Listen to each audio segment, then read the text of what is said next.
President Ford, I was at a dinner a few weeks ago, and Bob Strauss, Ambassador Strauss, who's with us tonight, spoke. He talked about an exchange of letters he had with you.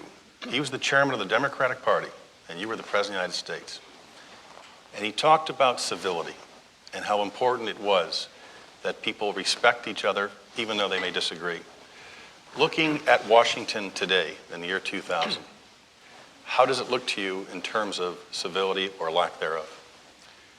Tim, one of the best advice that I ever received came from a great Texas Speaker of the House.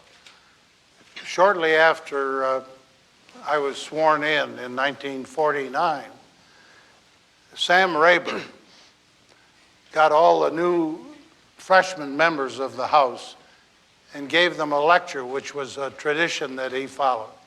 And one of the things he said, learn to disagree without being disagreeable. I've remembered that from the very beginning. Those were always the guideposts for Sam Rayburn. It was good advice then. It would be excellent advice, I think, today.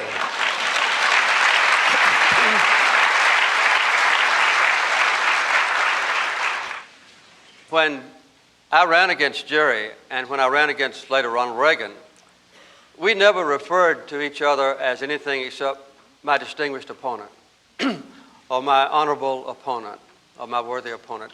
And this was a feeling in the country that even applied to most Senate and governor and congressional races as well. It wasn't an accepted thing to run a negative campaign. Do you have any second thoughts about your pardon of President Clinton, President Nixon? I noticed everybody got quiet to hear the answer. And from a strictly political standpoint, do you believe that that pardon cost you re-election? Oh, there's no question, but I must say this. There were people in the country who hated Mr. Nixon so much, under no circumstances would they forgive me.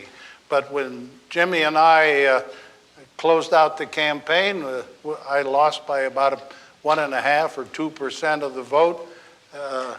Anything, that being among them, could have made the difference. But it was a good campaign, a good election, and a good friend won. So I congratulate you, Jimmy. Nice.